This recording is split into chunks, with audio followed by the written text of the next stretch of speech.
Hello and welcome to another video of DevOps Lab. I'm your host Sky, and today we'll be talking about testing Ansible roles with Vagrant on Windows. Our stack today will include Windows subsystem for Linux with Ubuntu, Ansible, Molecule, and Vagrant combined with VirtualBox. So let's get started by setting up our Windows subsystem for Linux in our Windows 10 environment. So I'm just going to search for Windows feature. And now I'm going to scroll down to Windows subsystem for Linux, and now it's installing. Now this shouldn't take very long. However, once it's done, it will require a restart. And now it's complete. Now it's time to install Ubuntu from the Microsoft Store. Once you navigate to it, all you need to do is search for Ubuntu.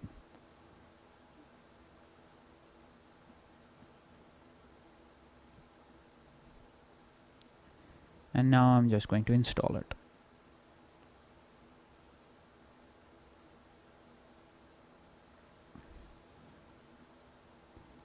Once installation is complete, I'm just going to launch it. So it launches the subsystem. And now I'm going to set up the new username and password that's going to be used inside this environment. Solver, and then set up the new password. Repeat, and it's done. Now I can just check the release. Should be 1804, and there it is. So my Windows subsystem for Linux is set up. I'm just going to check my Python version since I installed through Windows to make sure that it is the correct one. Yes, it is.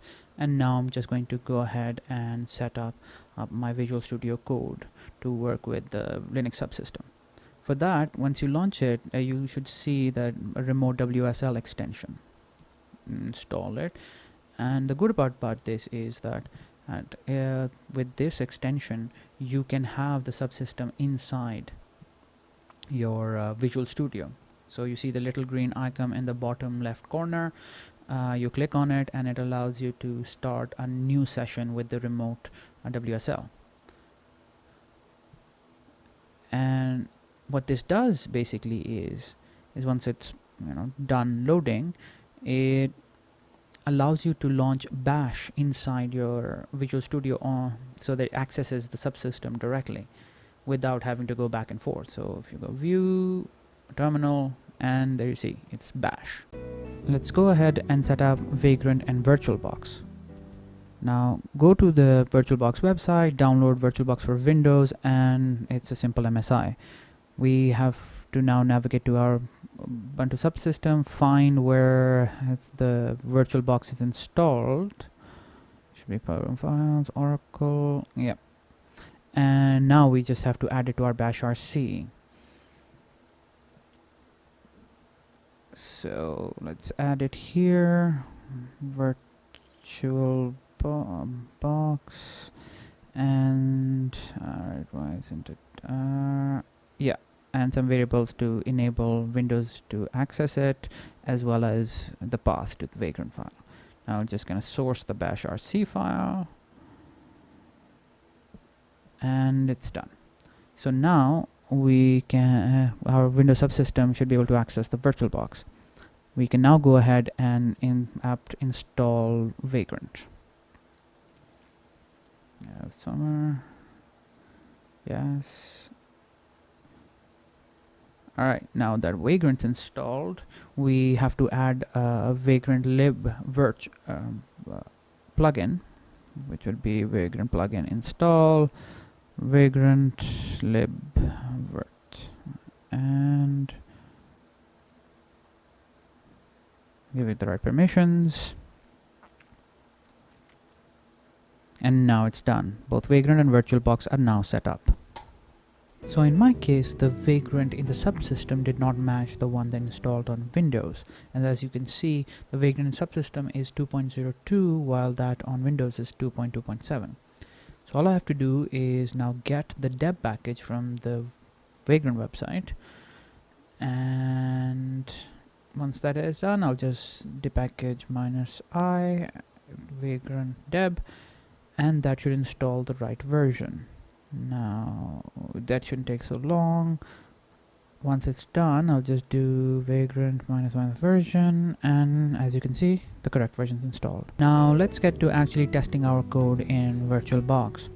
Now for this tutorial, the source code will also be available in the GitHub repository linked in the description down below. It's a pretty simple repository with a single role that has an NTP installation which has tasks which map onto a Windows distribution.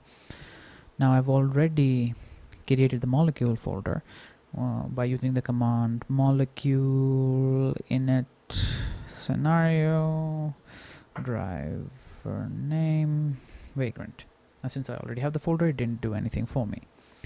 Now in the molecule folder itself, you have the molecule with the vagrant driver, the providers, some limitations, the Windows box, the timeout, which is pretty important, and otherwise you receive a lot of timeouts from Ansible, and the connection options for WinRM to our VirtualBox, and obviously the verifier for Ansible, and that is just checking whether WinRM has been installed or not.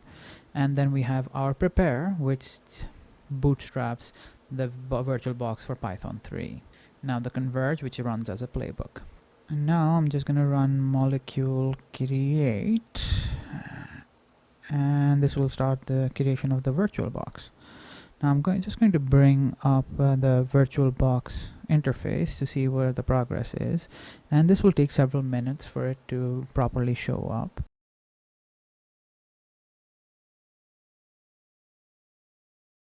And the creation is finally complete. Took about 9 minutes on my side. Now I can just run molecule converge, and this will start setting up the NTP through Ansible on the VirtualBox.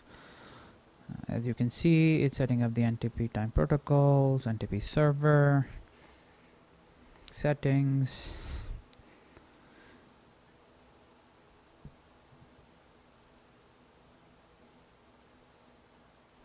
updating the config, and it's done. Now I'll just run molecule verify, and it will run the Ansible verifier.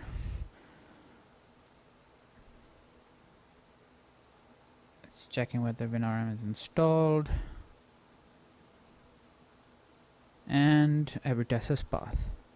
Thank you for watching. Please subscribe to the channel and leave your thoughts in the comments down below. This is your host Kai, signing off.